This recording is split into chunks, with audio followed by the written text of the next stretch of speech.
新人的美貌若没有高贵的身份加持，就只会引来祸端。所以当女孩穿越后第一次看到原主的样貌，便毫不犹豫地选择继续假扮贵族。可这个世界贵族至上，冒充贵族将会被施以绞刑，所以在平民根本接触不到的药剂课上，贵族小姐故意让女孩回答教授的问题。她一想到中世纪那些要命的酷刑，瞬间就冷静下来，站起身看向科林教授，抱歉教授，我刚才走神了，您能把问题再说一遍吗？他左前方立马传来一声嗤笑，我看你不是走神，是压根就不会吧。此话一出，教室里立马议论纷纷，连基础香料都不认识，他真的是贵族吗？安静！科林教授拍了拍桌子，目光重新落在女孩身上。黛拉，请你认一下桌上的香料，再简单说说它们的用处。他低头扫了一眼，心想这不是罗田罗勒和迷迭香吗？这在现代的西餐里最常见不过了，放在几百年前可能金贵，但现在种子遍地，早就烂大街了。他心里默默祈祷这个世界的香料名字可别变。定下心神后，他伸手拨弄着那些香料，把名字和作用一个接一个的报了出来。是罗，味辛甜，烧菜吃能治胃痛失眠；甜罗勒能当配菜；香草荚，也就是范尼兰的豆荚，香气独特，能吃也能调香。至于最下面这个，他拨开上面的草木，看到一块黄色的块状物，顿时松了口气。看来那位贵族小姐也不是100%确定她的身份，不然不会拿这玩意儿试探她。这是乳香，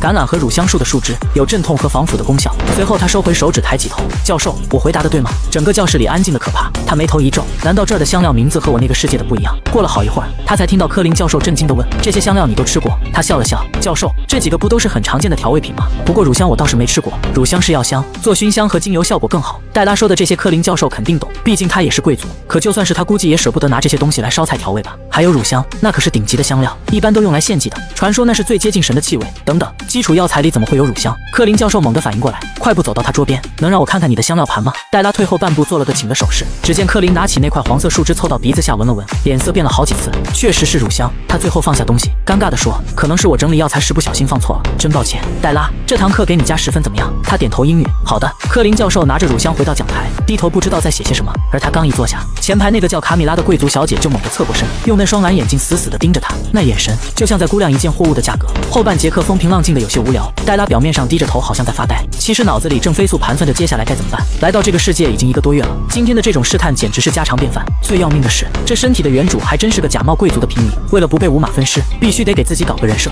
可真正的贵族都有自己的小圈子，他要是硬挤进去，分分钟就得露馅。他要想发展自己的势力，就只能从平民下手，所以他的人设必须得讨平民喜欢，对他们友善，这样才能得到他们的支持。真正的贵族哪有独来独往的？有人捧着他，他才更像个贵族。不过在那之前，他得先保住自己的小命。看来计划必须马上开始了。假扮贵族可没那么简单，最菜的贵族身边也得有个骑士和仆人吧。他想了想，凭着原主的记忆敲开了一户民居的门。开门的是个驼背小老头，一头乱糟糟的白发，但只有一只耳朵。他微笑着开口，我来找马库斯。那老头的脸色瞬间就变了，你要找谁？他又重复了一遍，找马库斯。老头用浑浊的眼睛上上下下打量着他的穿着。开门进来吧，你找马库斯。他一踏进门，柜台后的大胡子就站了起来，居高临下的睥睨着他，眼神里透着股说不清道不明的意味。你知道马库斯是什么人吗？黛拉微微一笑，一名剑士，我来雇佣他。他话音刚落，整个酒馆瞬间安静下来，那些醉醺醺的汉子全都用看稀奇的眼神直勾勾地盯着他，但他丝毫不慌，身板挺得笔直，像个高傲的女王。周围的人都在嘀咕，他知不知道马库斯是谁啊？就敢这么大摇大摆地找上门。大胡子也死死盯了他半晌，脸上忽然露出看好戏的笑容，随后朝角落一指，马库斯吗？那个戴面具的就是。黛拉点点头，算是道谢，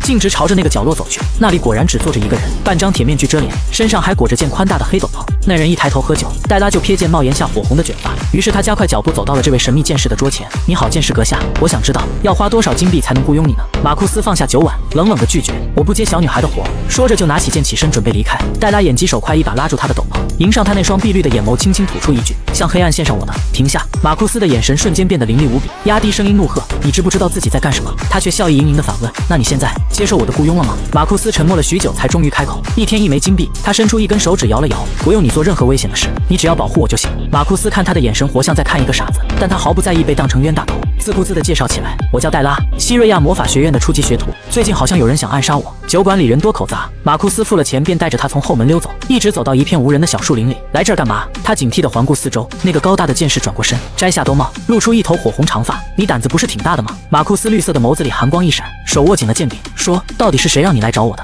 黛拉一脸淡定，你想多了，没人派我来，我只是听说西瑞亚有个很厉害的剑士叫马库斯，正好我缺个保镖，所以就找上你了，这不是很顺理成章吗？黛拉仿佛没看见他拔剑的动作，度，还悠闲的踮起脚摘了几片红枫叶，寻思着回去家书里当书签。马库斯看着眼前这姑娘，心思全在红叶上，压根没把自己当回事，心里顿时有点烦躁。他咬牙切齿地问：“狡猾的贵族，那你怎么知道我献祭邪神的仪式的？”他眨了眨眼，一脸无辜：“我不知道啊，我就是随口诈混一下。”马库斯被他气笑了：“你觉得我会信？”戴拉态度强硬起来：“我劝你最好信，不然我可能会去神殿举报你哦。”马库斯的脸瞬间沉了下来：“我最讨厌被人威胁，我不喜欢威胁别人，但你这家伙好像就吃这一套。”他心想，本来还以为你是个什么好人呢。马库斯阴森森地开口：“是我看走眼了，你们这些贵族没一个好东西。”戴拉听完却捧腹大笑起来：“哈哈哈，没想到你这么大个人了，居然还这么天真。”他擦掉笑出的眼泪，慢慢站直身体，那双温柔的黑眸瞬间变得冷酷又自负。善良的人可活不长，现在有人想要我的命，而我只能拼了命地活下去。废话少说，你到底帮还是不帮？马库斯明显犹豫了一下，最后还是朝他伸出了手。干嘛？先给钱，后办事。戴拉嘴角一抽，不情不愿地掏出一枚银币放他手里。马库斯看到银币浑身一僵，眼睛瞪得老大。不是说好了一天1枚金币吗？他两手一摊，暂时没有，以后会不经你的。马库斯气得眼冒金星，死死地瞪着他。戴拉反而伸出手，一副爱要不要的样子。不要就还给我。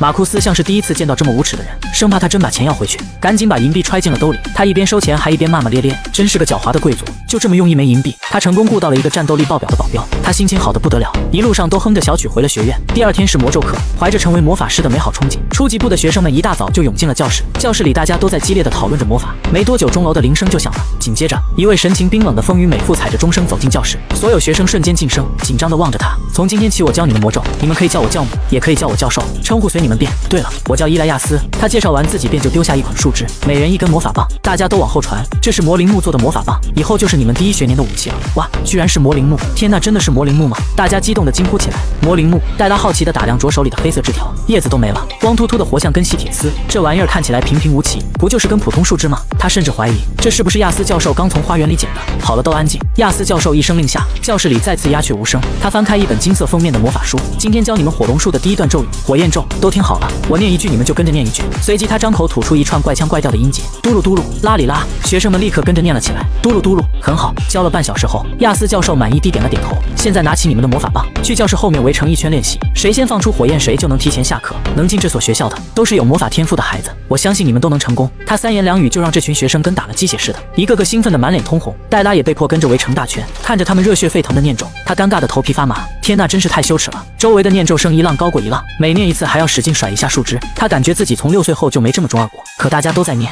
他只好也举起那根棍子，硬着头皮加入了他们。他嘴里跟着叽里咕噜念了快1个小时，嗓子都快冒烟了。周围的念咒声也从高亢变得低沉嘶哑，大家脸上的兴奋劲儿渐渐褪去。戴拉无比怀疑，要是他们都放不出火焰，是不是得在这儿念上一整天？他的双腿站得太久，已经开始僵硬发麻，于是用余光瞟了瞟周围，开始悄悄活动脚腕。为了节省体力，他举着小木棍，面无表情地混在人群里，光张嘴不出声地摸鱼。只是他没发现，亚斯教授已经从讲台走了下来，正好就停在他的身后。怎么回事？这学生怎么不出声？亚斯教授皱了皱眉，朝他又走近了一步。戴拉余光瞥见了他，吓了一大跳，赶紧高举木棍，语速飞快地念出了咒语。下一秒，一道明亮的火光闪过，周围响起一片尖叫。他猛地抬头，可惜火光灭得太快，空气里只剩下一缕白烟。刚刚怎么了？他的魔法棒冒烟了，就差那么一点点啊！亚斯教授摇了摇头，从袖子里抽出一根银质雕花魔杖，走进了他们围成的圈里。都看好了，我只示范一次。他举起那根拇指粗的魔杖，眼神瞬间变得专注锐利。火焰术，话音刚落，一团篮球大的火焰凭空燃起，浮在半空，隔着3米远，他都能感到那股热浪。戴拉缓缓瞪大了双眼，整个人像是被雷劈中了一样。这个世界居然真的有魔法！在亲眼目睹亚斯教授放出火焰后，他这个坚定唯物主义者的世界观开始崩塌了。他死死地盯着亚斯教授的魔杖，脑子里疯狂思考：难道是这根魔杖有问题？里面是不是藏了什么机关，或者装了什么低燃点的化学燃料？可这些问题他一个都不敢问。周围的学生们见到真正的魔法后又兴奋起来，一个个跃跃欲试地挥舞着手里的木棍。亚斯教授退回圈外，示意他们继续练习。他紧紧握住那根魔法棒，深吸一口气，做足了心理准备，再一次念出了咒语。火光再次亮起，一簇小火苗在他的魔法棒尖端跳跃，像一朵随风摇曳的红色小花。四周顿时投来羡慕的目光。亚斯教授也看了过来，能这么快领悟咒语，你的魔法天赋相当不错。他赞许地点点头，好好练习，你将来或许能成为一位魔导师。哇，魔导师！班上同学看戴拉的眼神瞬间变得热切起来。要知道，很多魔法学徒穷尽一生都只是个初级魔法师，连中级都够不着，更别提魔导师了。要是现在跟他打好关系，以后岂不是就多了一个魔导师朋友？那可是地位崇高的存在啊！他们会成为各国王室的座上宾，平民出身的魔导师甚至能直接获封爵位，而且还不受法律约束，不用交税，连杀了人都不用坐牢。要是他真能成为魔导师，冒充贵族这点小事就根本就算不上危险了。作为第一个成功放出魔咒的人，戴拉已经可以提前下课了。他离开教室前，敏锐地捕捉到对面射来一道怨毒的视线。果不其然，吃完饭后他又被诺亚给拦住了。贱人，你是不是很得意？诺亚恶狠狠地瞪着他，你装的是挺像那么回事，可这也改变不了你就是个贱民的事实。戴拉皱起眉头，你又发什么疯？诺亚的脸都扭曲了。我知道你那么说就是心虚，怕我当场揭穿你。等着吧，戴拉，我已经写信给教廷的圣骑士了，只要他们一到，马上就能撕下你的假面具。戴拉冷笑一声，好啊，那我等着。现在麻烦你让开。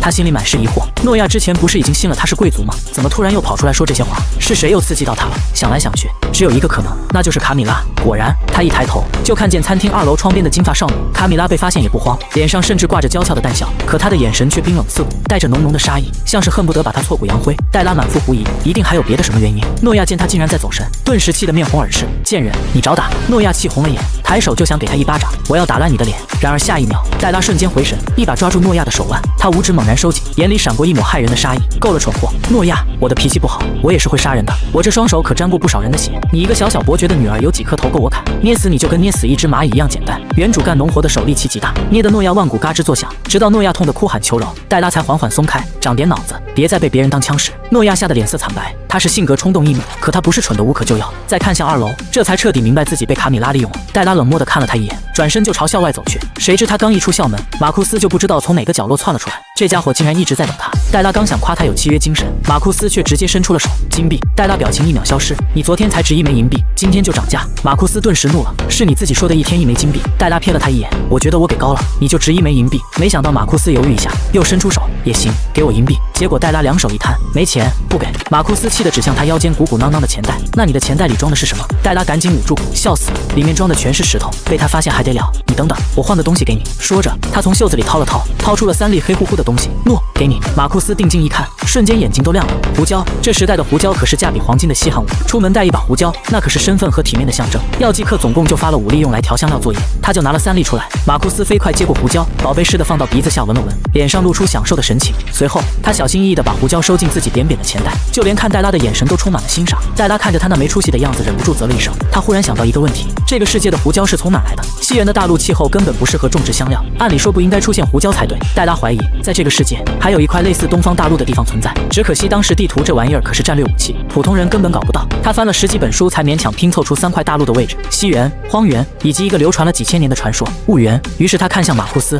马库斯，你有大陆的地图吗？马库斯一脸你是不是有病的表情，我怎么可能有那种东西？戴拉不死心，又问，那传说中的婺源大陆真的存在吗？马库斯脸色瞬间沉下来，据说那片海外有吃人的海妖和滔天巨浪，无数冒险家出海寻找，结果没一个活着回来。闻言，戴拉眼睛却亮了，反正原主的小渔村就在西元大陆最北方，离那片传说中的浓雾带很近，这不就是现成的身份背景？若是把自己打造成来自神秘婺源的贵族，简直完美。就在戴拉盘算时，马库斯好奇地问，你在想什么？戴拉回过神，立刻转移话题，在想你为什么不去做报酬更丰厚的赏金猎人，偏要当个雇佣兵？雇佣兵是从古希腊时代就开始流行的兵种，主要通过战争和冒险赚取生计，在没有战争的时候，他们都饿得挺惨。而赏金猎人就不一样了，从大陆有国家开始就有了赏金猎人，这个古老职业的主要任务是抓捕逃犯，比起雇佣兵，赏金猎人的报酬要丰厚不少，而且不用在各国逃窜，更适合他这样的高手。马库斯眼神一闪，下意识想要逃避，没有为什么，他垂下眼，语气生硬，我就是喜欢有故事。戴拉瞬间了然，不说这个了，他从袖子里掏出一个木罐，你帮我看看这玩意儿有没有毒。马库斯接过木罐，只看了一眼，神情顿时变得无比严峻。炼狱魔珠的幼年体，你怎么会有这种东西？戴拉一脸无辜的耸耸肩，我也不知道，前天一觉醒来他就趴我被子上了，快告诉我他有没有毒。马库斯啪的一声盖上盖子，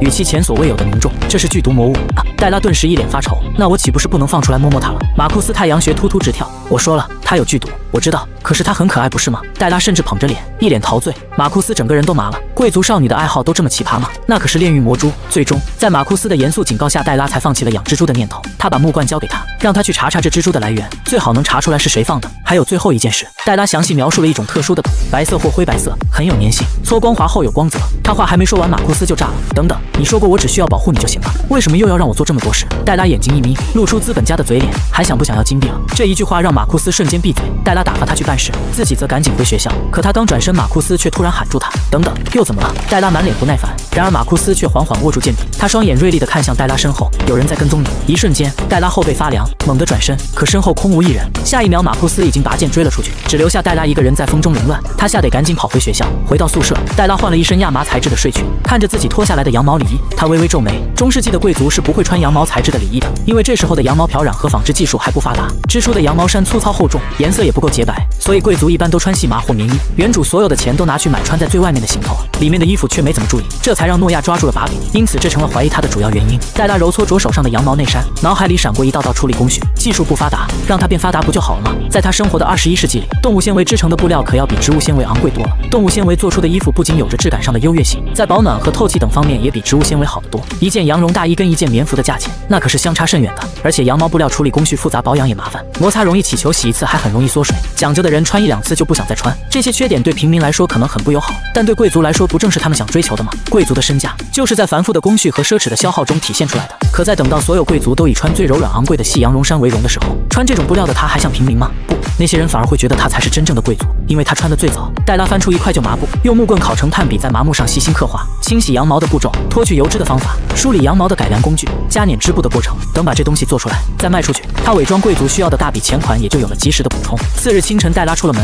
前往初级部的占星术教室。在知道这个世界真的有魔法后，占星术在他心里的神秘程度直线上升，这有点古华夏卜卦算命的意思。不知道这个世界的占星术是不是也跟他一样？刚进占星课教室就听到一个惊天大瓜，这门课的教授竟然是个传奇女爵，她的人生简直比爽文还离谱。这位女爵本是大贵族出身，天赋更是逆天，神殿大主教亲自预言她会成为伟大的魔法师。可谁能想到，无数王国的求婚者她竟一个都看不上。大家还以为她要潜心修炼，可她竟然直接玩起了失踪，跑到鸟不拉屎的地方与世隔绝整整10几年。结果再出现时，她居然成了一个占星术士，这下所有人都嘲笑她脑子坏掉。然而就在众人看笑话时，神殿却发来一封邀请她成为大主教，一个女人当大主教。紧接着她就用实力狠狠打了所有人的脸，她的占星术成功率高达100%，甚至能让一个国家的庄稼收成直接提高1半。从此她靠自己成了好几个王国的女爵。黛拉听得目瞪口呆，这不就是大女主照进现实吗？正八卦着，故事的主人公她来了。她一身黑裙，头戴宽大黑纱帽，深棕长发夹杂着银丝，看着像个上了年纪的老人。可偏偏当目光下移，那黑纱下的皮肤竟饱满紧致，嘴唇更是嫣红如血，那张脸的皮肤竟然白到反光，根本看不出真实年纪。她全程都没摘下帽子，黑纱下的眼神幽深又锐利，仿佛能看透人心。黛拉吓得根本不敢多看一眼，生怕自己穿越的秘密被当场识破。幸好女爵教授大部分时间都没看他们，而是背对着画了整整2个小时的星象图。然而课间休息后，他竟然拿出一个小小的檀木盒，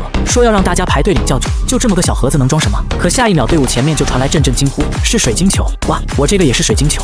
我怎么打开是塔罗牌？这下所有人都炸了，是空间魔纹，太厉害了！不，这上面还有召唤魔纹的痕迹，双重魔纹，这绝对是炼器大师的杰作。原来这檀木盒是个宝物，每次打开都会刷新出不同的东西。黛拉死死盯着，她发现大部分人都是塔罗牌，开出水晶球的只有7、8个，这到底是看运气还是看天赋？终于轮到她了，她拜遍了满天神佛鬼魔巴拉巴拉小魔仙，急急如律令，这才颤抖着伸手打开盒子，结果里面竟然是一个绿油油的东西，就连教授也投来疑惑的目光。他往盒子里一看，这时教授也懵了，盒子里怎么是个绿油油的乌龟？不对，是个乌龟壳。这下问题大条了，要知道这檀木盒是个宝物，能根据学生天赋自动召唤出水晶球或者塔罗牌，根本不可能有第3样东西。教授的第一反应就是魔纹出错了，他关上盒子，重新点亮了暗淡的魔纹。好了，你再试一次。黛拉松了口气，只要不是他的问题就好。然而当他再次打开盒子，心头顿时一梗，那个乌龟壳竟然还在，甚至还流转着幽幽的绿光。教授皱紧眉头，他一把拿出乌龟壳丢到一旁，又仔细检查了一遍魔纹，确认没有问题，他再次关上盒子，你再试试。结果当黛拉第3次打开盒盖，他脸上的神情再也绷不住了，里面竟然空空如也。